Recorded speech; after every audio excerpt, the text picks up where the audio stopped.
Olá, IPCA! Hoje é quarta-feira, dia 12 de junho de 2013. Estamos juntos há 416 dias lendo a Bíblia e hoje vamos fazer a revisão do conteúdo do livro de Deuteronômio. Deuteronômio encerra o conjunto de 5 livros que abre a Bíblia, o Pentateuco. E por isso é importante lembrarmos o contexto desses 5 primeiros livros. A mensagem de Deuteronômio, de certa forma, sintetiza tudo aquilo que nós lemos em Gênesis, Êxodo, Levítico, Números, e então é importante compreender o que foi dito nos livros anteriores para compreender melhor o desfecho dessa história.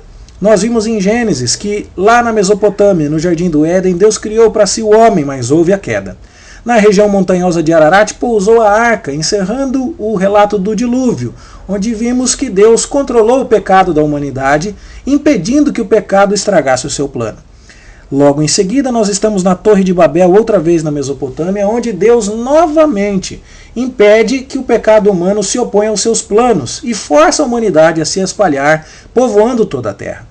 Na sequência dos capítulos 12 a 45 de Gênesis, nós estamos em Canaã, onde os patriarcas estão dando origem ao povo de Deus. Abraão, Isaque e Jacó, por ali, principalmente por ali, estão vivendo suas vidas e criando suas famílias. O livro de Gênesis termina no Egito, com José, no início, e depois com os 70 descendentes de Jacó que para lá se deslocam. E assim termina o relato de Gênesis com a família da aliança estabelecida na terra de Gósen. Nós abrimos as páginas do Êxodo com o povo no Egito, multiplicado, como Deus havia prometido, mas escravizado. E Moisés então é chamado para tirá-los dali. E esse é o relato do livro do Êxodo.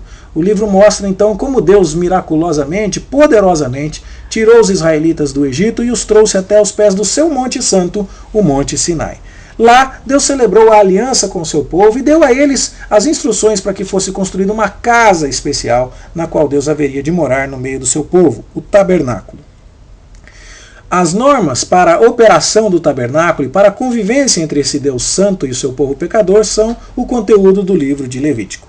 Na sequência, nós vamos ter o conteúdo do livro de Números, quando o povo parte do Sinai em direção à terra prometida. Eles estacionam na região de Cádiz Barneia, de onde vão mandar espias para percorrer toda a terra de Canaã e assim delinear a melhor estratégia de ingresso na terra.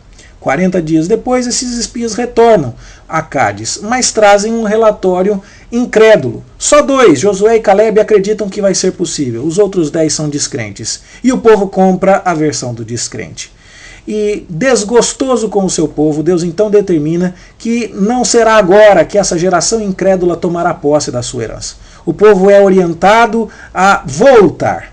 Eles literalmente andam para trás e vão agora, perto do Mar Vermelho, aguardar a disciplina de Deus sendo cumprida. Serão 40 anos de permanência no deserto, em memória aos 40 dias em que os espias percorreram a terra.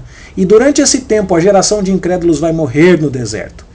Passam-se esses 40 anos e agora então estamos novamente em Cádiz para que a segunda geração dos filhos de Israel, desde que o povo saiu do Egito, agora sim entre em Canaã. O caminho estipulado contorna a terra de Edom, já que os edomitas não deram passagem, e eles então na Transjordânia combatem 2 reis, Seom e Og, reis de Esbom e da região de Bazã. Já tomam posse de suas terras na Transjordânia e assentados ali agora se preparam para atravessar o Rio Jordão e tomar posse da terra de Canaã. É nesse contexto que o livro de Deuteronômio é escrito. O povo está estacionado perto do Monte Nebo, onde Moisés vai ser sepultado, inclusive. Um monte a 820 metros de altura. O povo está nas planícies de Moabe, perto ali do Mar Morto, na altura de Jericó. E eles então, dentro de pouco tempo, vão atravessar o rio. Nessa hora, Moisés dá ao seu povo 3 grandes sermões, que são, em síntese, o livro de Deuteronômio. O livro segue um modelo de aliança internacional da época, dos pactos que as nações faziam entre si. E são 3 sermões principais, que fazem com que todo o contexto do livro, todo o contexto da aliança seja desenhado no livro. No primeiro sermão, Moisés lembra que Deus está falando com o seu povo e resgata a história de amor entre Jeová e Israel. No segundo sermão, Moisés registra os mandamentos que Deus espera que sejam cumpridos pelos israelitas. E no terceiro sermão, as estipulações legais, como essa lei deve ser preservada, redigida, guardada, lida periodicamente, quais são as testemunhas desse pacto e quais são as bênçãos que esperam os obedientes e os castigos que esperam os desobedientes. É essa a ideia central do livro de Deuteronômio. E se você compara a estrutura de um tratado hitita, do povo hitita, do segundo milênio antes de Cristo, com a estrutura em que Deuteronômio está redigido, você vai perceber muitas semelhanças. As partes são identificadas, o seu relacionamento anterior é destacado com um retrato histórico, as obrigações são redigidas, as instruções para armazenar e ler o documento periodicamente são feitas, as testemunhas são invocadas, às vezes deuses, às vezes seres inanimados, e registra-se também a reação da divindade em relação ao cumprimento ou à violação do tratado. Tudo isso você pode perceber em Deuteronômio, pode perceber nos tratados hititas daquela época, e você já percebe indícios dessa mesma estrutura também nos livros de Êxodo e de Levítico, e vai perceber isso novamente no livro de Josué, depois que a terra tiver sido dividida. Em suma, portanto, Deuteronômio é um grande contrato, que segue os moldes dos contratos da época em que foi escrito, lá por volta do século XV a.C. Essa é a ideia do livro. Tudo o que nós vemos narrado em Deuteronômio acontece lá nas Campinas de Moabe. O tempo é pouco.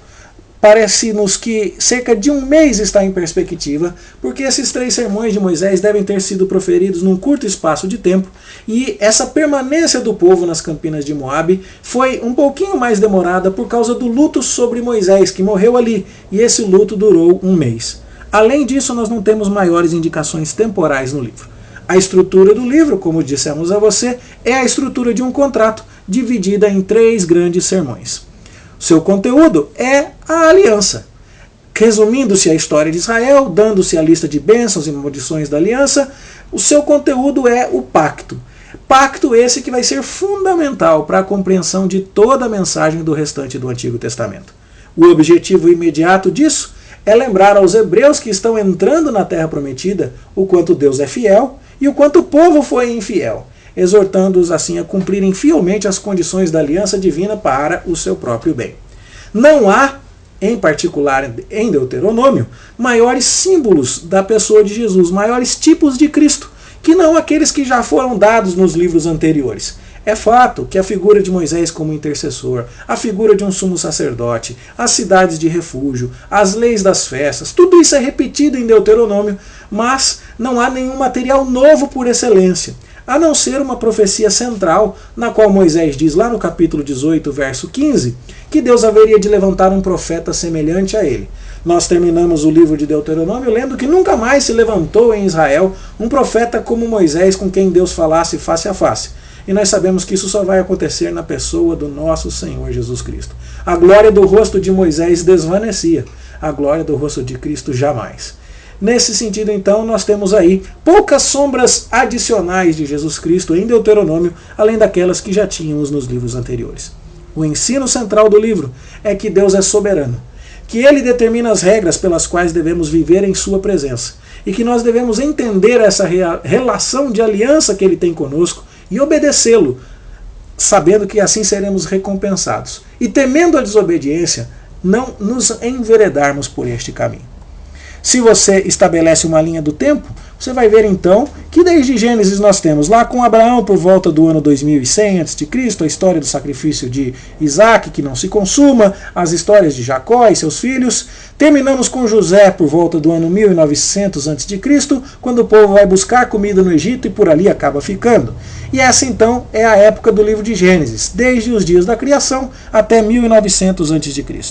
Passamos 430 anos de escravidão e então temos o povo de Israel escravizado, fazendo tijolo no Egito. Mas Moisés é chamado para o Êxodo, que ocorre por volta do ano 1440 a.C.